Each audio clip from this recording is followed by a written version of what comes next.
چال بازی سے پاک ہے. اللہ پاک کو کوئی شخص دغا بازی اور چال بازی اللہ پاک کے ساتھ نہیں کھیل سکتا, اللہ پاک کو دھوکہ نہیں دے سکتا.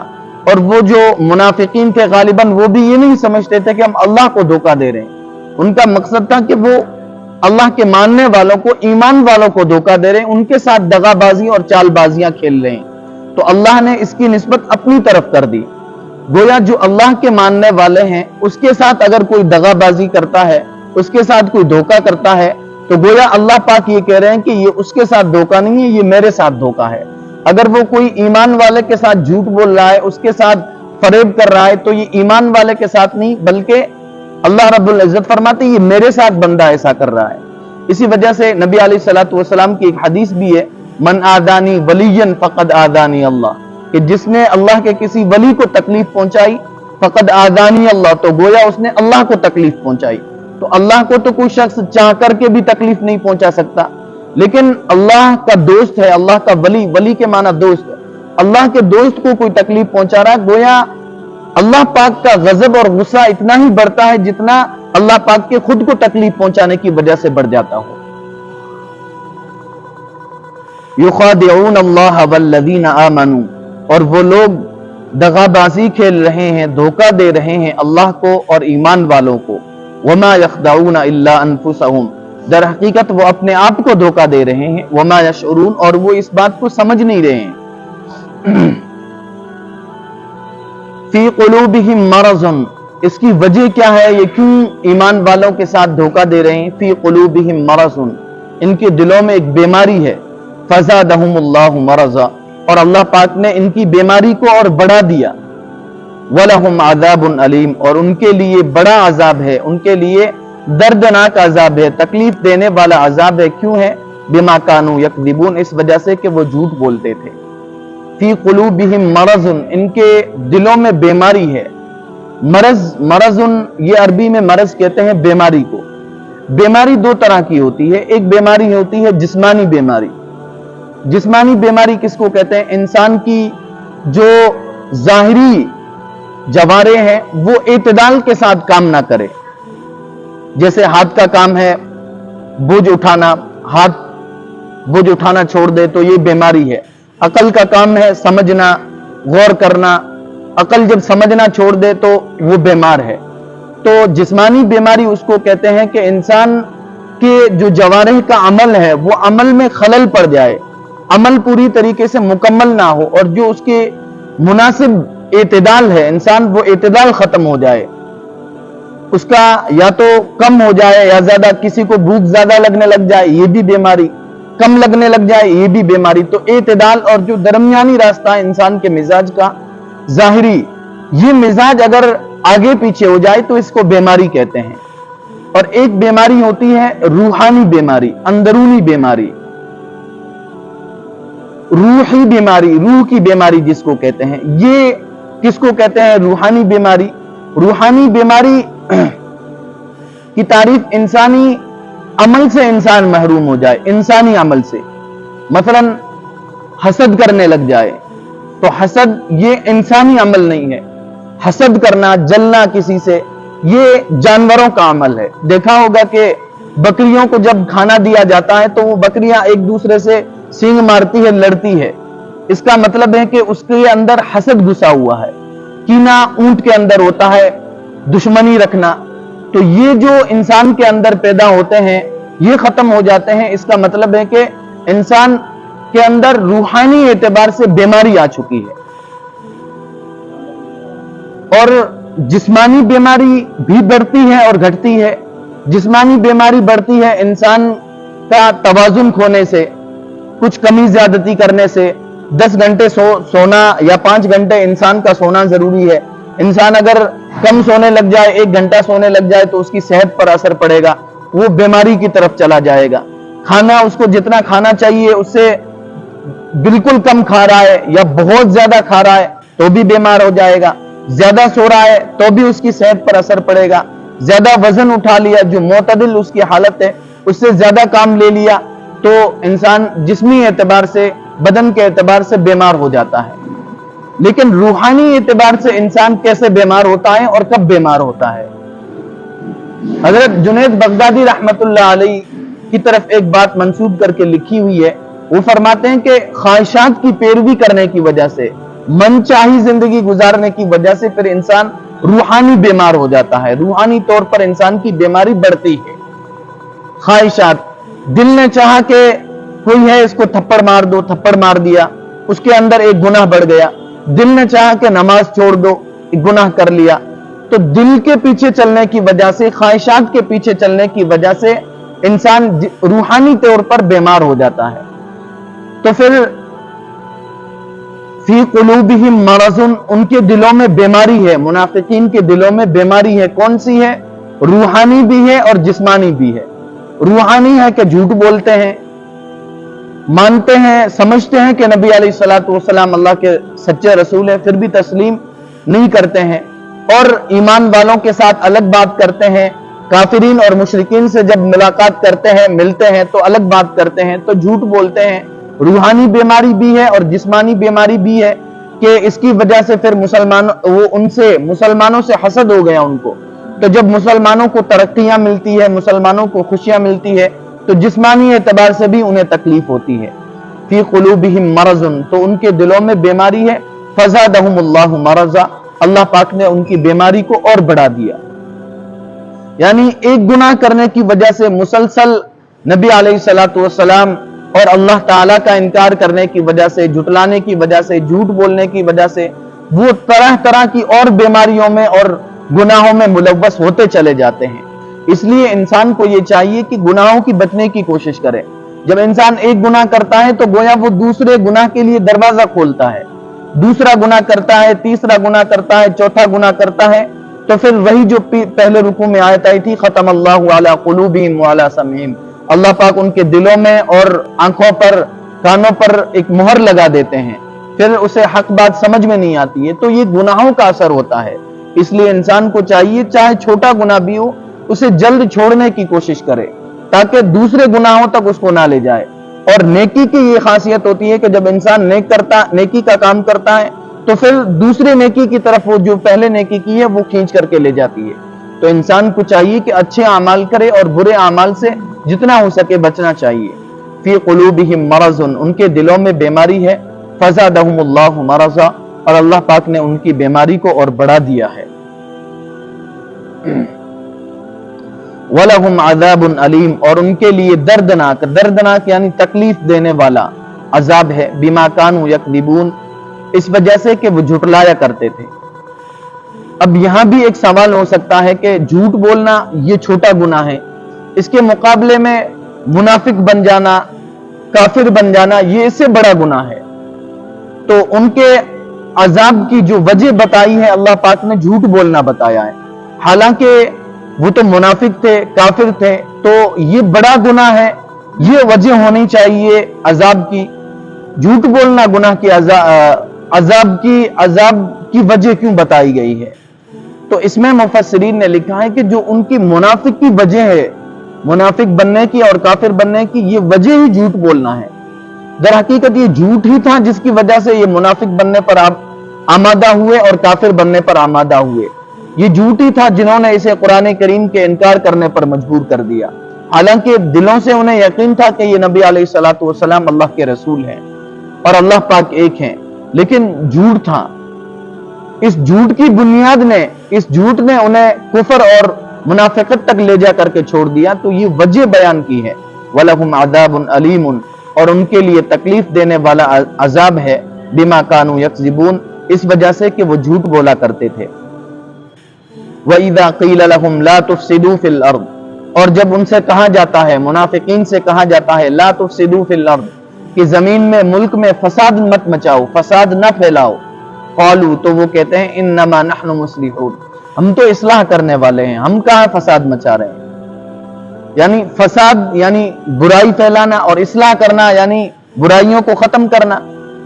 تو اللہ پاک اور ایمان والوں کی طرف سے منافقین سے کہا جاتا تھا، وَإِذَا قِيلَ لَهُمْ لَا تُفْسِدُوا فِي الْأَرْضِ، فساد مت مچاؤ، بگاڑ مت بناؤ، وہ کہتے تھے انما نحن مصلحون۔ انما بہت حسر کے ساتھ ہے کہ ہم تو ہیں ہی اصلاح کرنے والے، یعنی جو فساد سے ہمارا کوئی تعلق ہی نہیں ہو سکتا، ہم تو کیا ہے، اصلاح کرنے والے، ہم تو امن اور شانتی پھیلانے والے ہیں.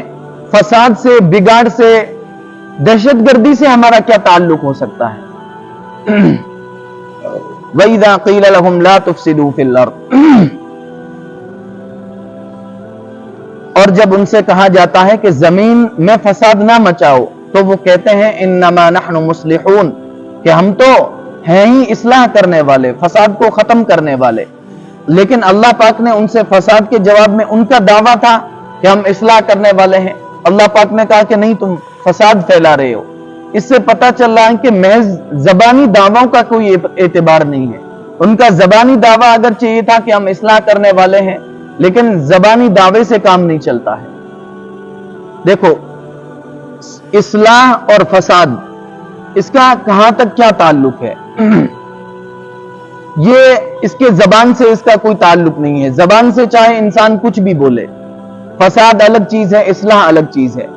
فساد دو طرح کا ہوتا ہے. ایک فساد ظاہری ہوتا ہے، جیسے جھوٹ بولنا، مار دینا، کسی کا حق کھا جانا، چاقو مار دینا، قتل کر دینا، غارت کر دینا، ہلاک کر دینا، چوری کرنا، زنا کرنا. یہ ظاہری فساد ہے. سب انسان سمجھتے ہیں کہ یہ ظاہری فساد ہے. لیکن اس سے بھی جو بڑا فساد ہے وہ باطنی فساد ہے. جو اس سے بڑا ہے باطنی فساد، وہ ہے اخلاقی گراوٹ، اخلاقی اعتبار سے گر جانا. یہ اس سے بھی بڑی فساد ہے. کینہ، حسد، یہ دکھتا نہیں ہے، یہ فساد دکھتا نہیں ہے. چوری دکھتی ہے، چوری، قتل، یہ سب دکھتی ہے. ڈاکو بن جانا، یہ سب دکھتا ہے. لیکن حسد، بغض، کینہ، نفرت، یہ چیزیں دکھتی نہیں ہے. تو یہ اخلاق سے اس کا تعلق ہے. تو ایک تو فساد ہے ظاہری، ایک فساد ہے باطنی. ان لوگوں کا جو کہہ رہے تھے کہ ہم تو صرف اصلاح کرنے والے ہیں، فساد مچانے والے نہیں ہیں، تو ان کا مطلب تھا کہ ہم ظاہر میں نہ تو چوری کرتے ہیں، نہ قتل غارت گری کرتے ہیں، تو ہم کہاں سے فسادی بن گئے؟ ہم تو اصلاح کرنے والے ہیں. لیکن فساد ظاہری سے جو اندرون کا فساد ہے، حسد، کینہ، بغض، نفرت، یہ بہت بڑا ہے. اور جب تک یہ اندرون کا فساد ختم نہیں ہوگا، تب تک ظاہر اور باہر کا فساد ختم نہیں ہو سکتا. آج دنیا کی دیکھیں، اگر نظارہ کیجئے، ہر طرف سے دنیا کا تمدن، انسانی تمدن ترقی یافتہ ہے. پہلے تعلیم نہیں تھی، آج چھوٹے سے چھوٹے گاؤں کے اندر تعلیم کا انتظام ہے. چھوٹے سے چھوٹے گاؤں کے اندر پولیس چوکی ہے، عدالت کا نظام ہے، سب کچھ ہے. اور ہر حکومت، ہر سال، ہر ملک ان جرائم کو روکنے کے لیے، ان جو ظاہری فساد ہیں، ان کو روکنے کے لیے اربوں خربوں پیسے خرچ کرتے ہیں، روپے خرچ کرتے ہیں. جو ظاہری فساد ہے، قتل، چوری، ڈکیتی، ان کو روکنے کے لیے. لیکن اگر ہم دیکھتے ہیں تو یہ پہلے کے مقابلے میں اور زیادہ بڑھ گئے ہیں. کیوں بڑھے ہیں؟ حالانکہ ہونا یہ چاہیے تھا کہ روکنے والے، جب پولیس بڑی ہے، عدالتی نظام بڑا ہے، تعلیم بڑی ہے، پرورش بڑی ہے، تربیتیں بڑی ہیں، تو پھر جرائم کم ہونے چاہیے. حالانکہ دن بہ دن جرائم اور فسادات اور بڑھ رہے ہیں. اس کا مطلب یہ کہ فساد کو اگر روکنا ہے تو اندرونی فساد کو اور باطنی فساد کو روکنا پڑے گا. جب باطنی فساد ختم ہو جائے گا تو ظاہری فساد بالکل بھی ختم ہو جائے گا. ابتدائی اسلام میں ایسا ہی تھا کہ انسانوں کا اندرونی، ذہن ڈسٹرب ہو جاتا ہے، کوئی آگے پیچھے ہوتا ہے. انسان کا جب اندرونی فساد ختم ہو جاتا ہے تو ظاہر کا فساد خود بخود ختم ہو جاتا ہے. یعنی شریعت کو اپنانے سے اندرون کا فساد ختم ہوتا ہے. اور شریعت کی جو روح ہے، جو دین محمدی کی روح ہے، وہ ہے خوف خدا اور آخرت کی فکر. خوف خدا اور آخرت کی فکر ایسی ہے کہ انسان تنہائیوں میں بھی گناہ نہیں کر سکتا، تنہائیوں میں بھی کسی کے خلاف سازشیں نہیں بن سکتا. بھئی پولیس چوری کرنے سے تو روک سکتی ہے، جو نظر آتی ہیں چیزیں ان سے تو پولیس اور حکومت گرفت لگا سکتی ہے، لیکن ان سے چھپ کر کے بھی تو بہت سارے جرائم کیے جا سکتے ہیں، بہت سارے گناہ کیے جا سکتے ہیں جو دنیا کے سامنے بھی نہیں آ سکتے. اس کو کون روکتا ہے؟ اس کو وہی شریعت اور دین محمدی، جس میں خاص روح ہے قیامت اور خوف خدا، فکر آخرت، یہ چیز روکتی ہے. اس لیے آج دنیا کے بڑے بڑے حکمران قانون سازی کر رہے ہیں، اس پر بہت سمجھ رہے ہیں کہ ہمیں جرائم کو کم کرنا چاہیے.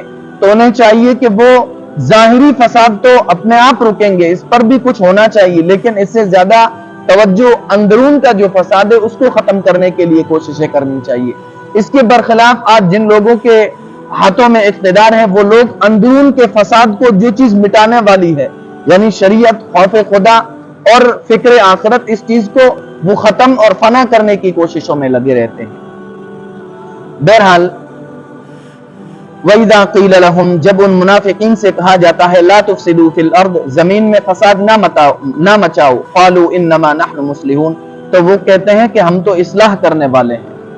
دیکھو اسی آیت سے ایک بات ہمیں یہ بھی معلوم ہو رہی ہے کہ کبھی کبھی انسان کی نیت ہوتی ہے اصلاح کرنا، اچھا کام کرنا، لیکن محض نیت کا اعتبار نہیں ہوتا ہے، ظاہر کا اعتبار ہوتا ہے۔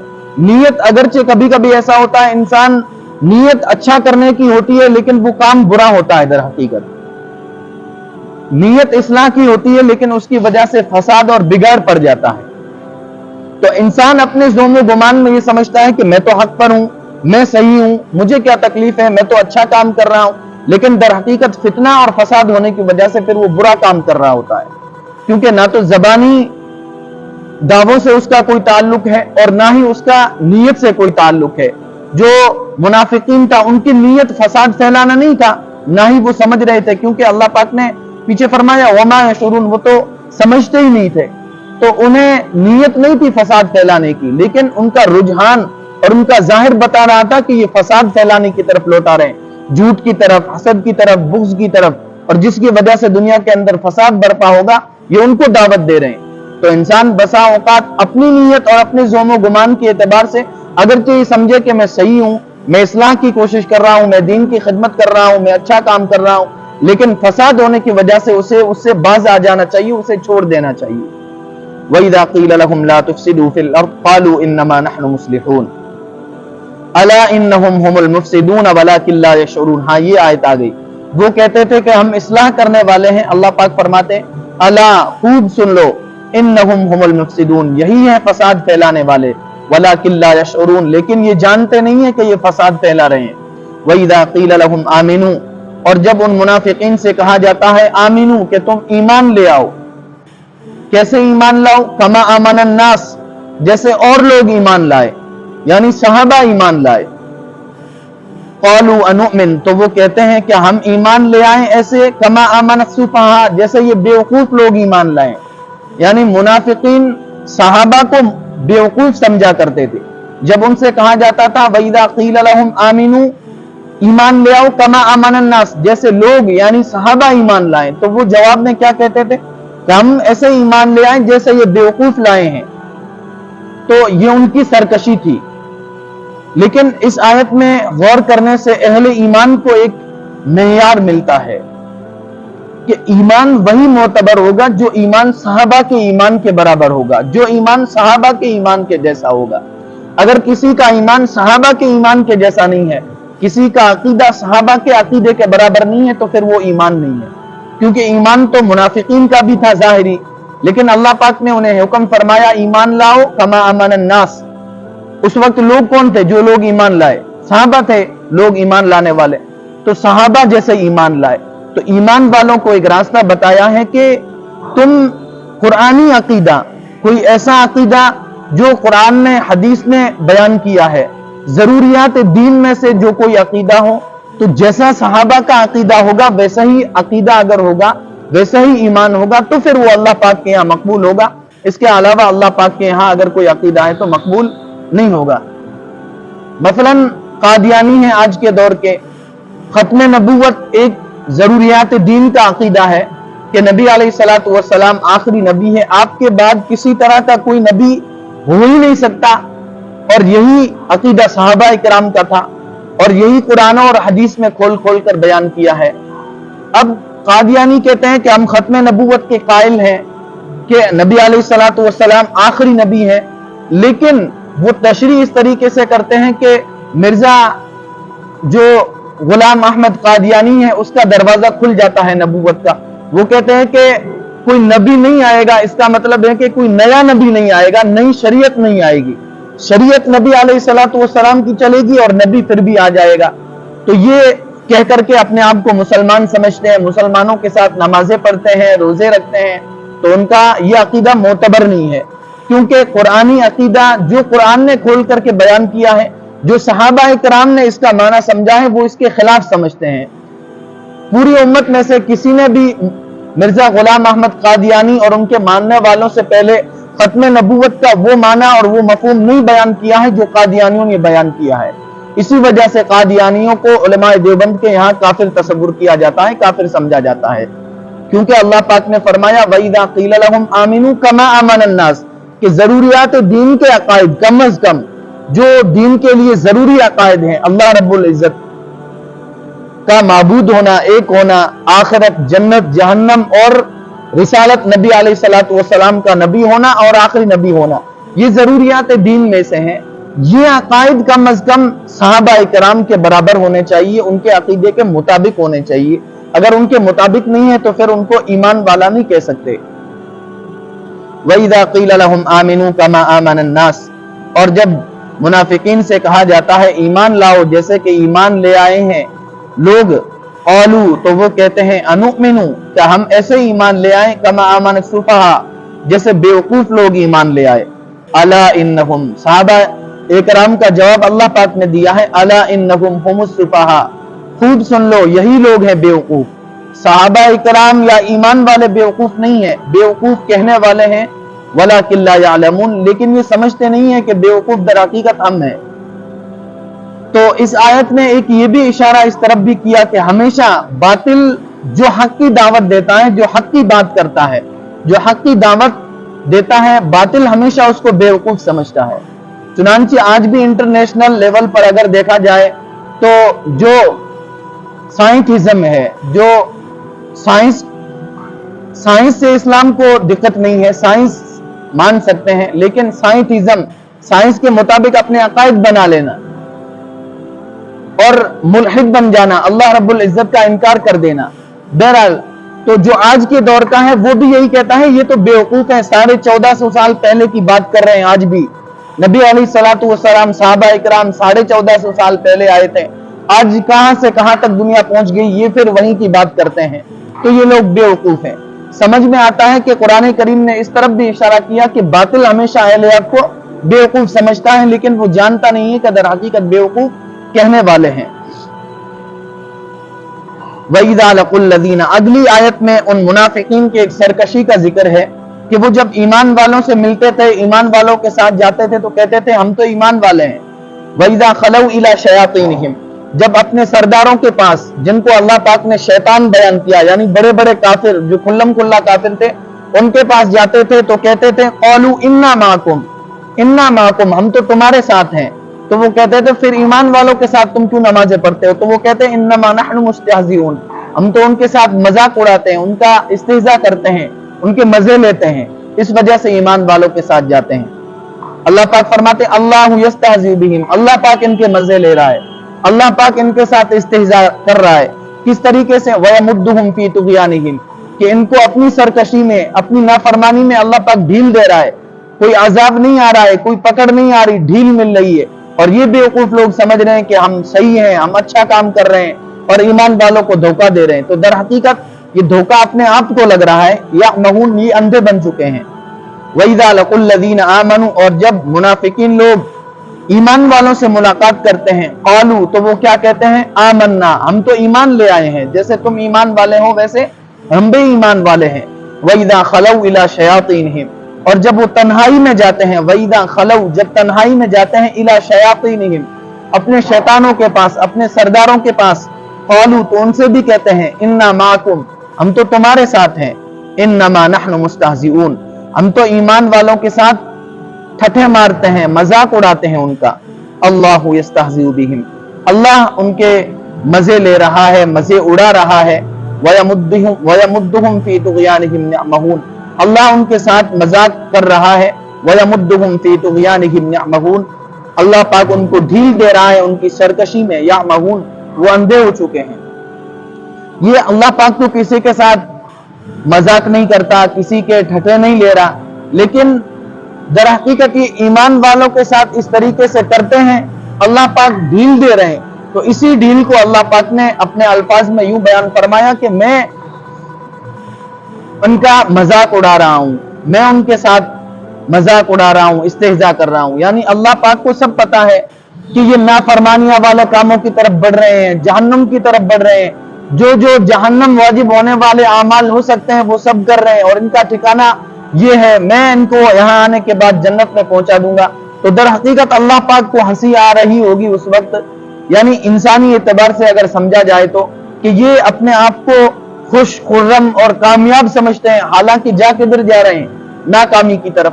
جیسے دنیاوی مثال کی طرف ایک آگے کھندک کھودی ہوئی ہے، ایک انسان جا رہا ہے اس کی طرف خوش خرم کہ میں تو بہت اچھے علاقے میں جا رہا ہوں، آگے جا کر کے آباد ہو جاؤں گا، جنگل ہے، کھیتیاں ہیں، وہاں جا رہا ہوں، اور سب کو پتا ہے، دیکھنے والا اس کو کہہ رہا ہے کہ آگے آگ ہے، وہ خوش خوش جا ہی رہا ہے، تو اسے ہنسی آتی ہے. تو یہ ایک سمجھانے کا، انسانی دماغ کے قریب سمجھانے کا طریقہ ہے. اولئک الذین اشتروا الضلالۃ بالہدی، یہی منافقین لوگ ہیں جنہوں نے ضلالت کو ہدایت کے بدلے میں، گمراہی کو ہدایت کے بدلے میں خرید لیا ہے. یعنی چند دنیاوی مقاصد اور دنیاوی نفعوں کے خاطر انہوں نے گمراہی کو یعنی کفر کو خرید لیا ہے ہدایت کے بدلے میں. انہیں ایمان والوں کے ساتھ آئے ہیں تو گویا ان کو ایمان مل گیا ہے، وہ ایمان کو جان گئے ہیں، لیکن پھر بھی دنیاوی مقاصد کی وجہ سے، دنیاوی مفاد کی وجہ سے جو معمولی سے ہے، ایک دن ختم ہو جائے گی، ان کے بدلے میں انہوں نے گمراہی کو خرید لیا اور انہوں نے ایک تجارت کر لی. یعنی دنیا کے بدلے میں انہوں نے آخرت کے بدلے میں دنیا کو ترجیح دے دی. فما ربحت تجارتہم، ان کی تجارت نے ان کو نفع نہیں پہنچایا، بہت گھاٹے کا سودا کیا ہے انہوں نے. وما کانوا مہتدین، اور یہ ہدایت پر نہیں ہے.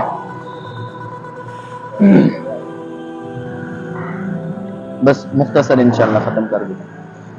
آگے کی دو تین آیتوں میں اللہ پاک نے ان منافقین کی مثال بیان فرمائی ہے. منافقین کے دو گروہ تھے. ایک گروہ تو ایسا تھا جن کے دلوں میں کفر گھر کر چکا تھا، کفر سے وہ حقیقی محبت کرتے تھے اور دلی اعتبار سے انہیں ایمان سے بغض اور نفرت تھی.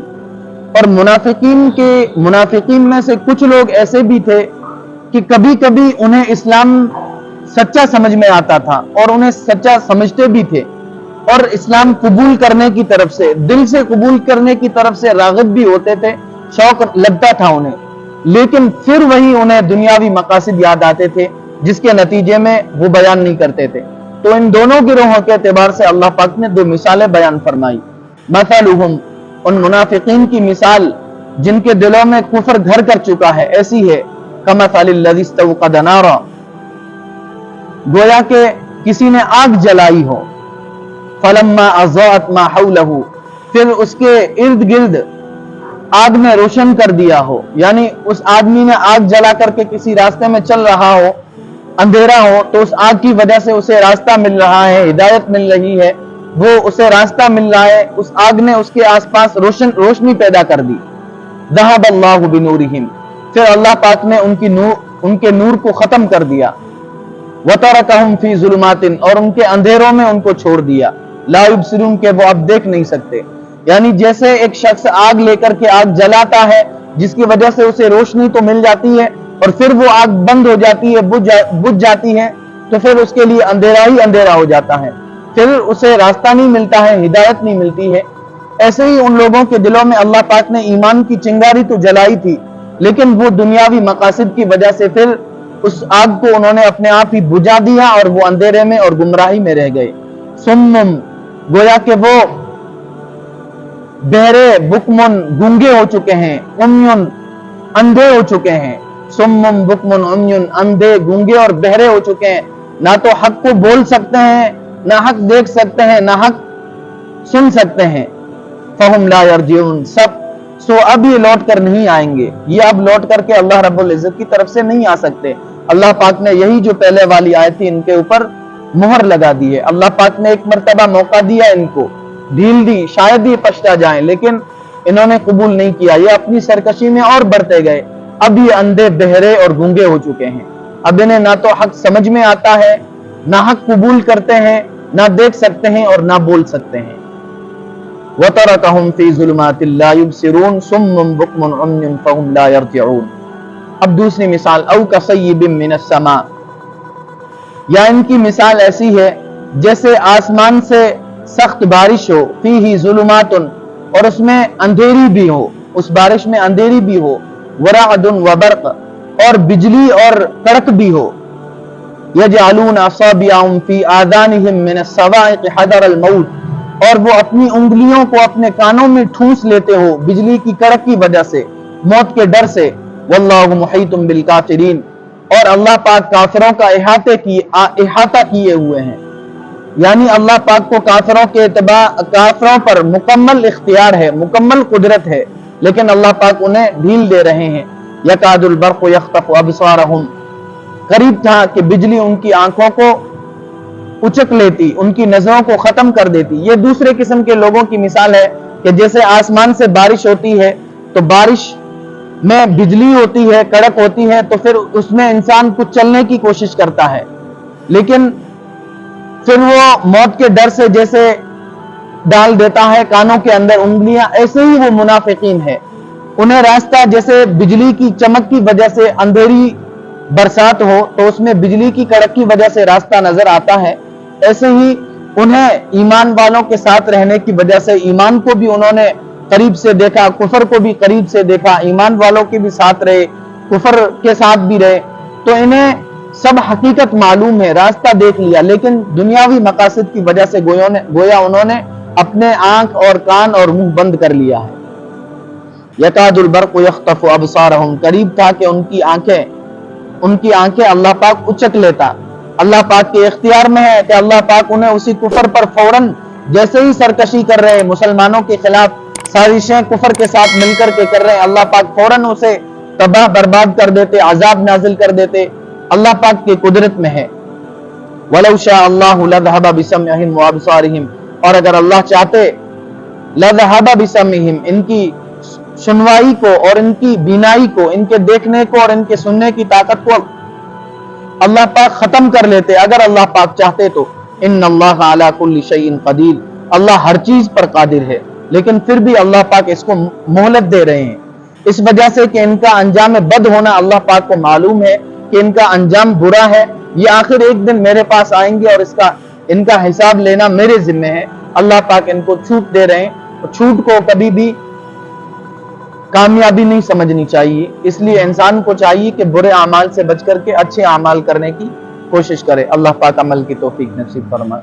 وآخر دعوانا الحمدللہ۔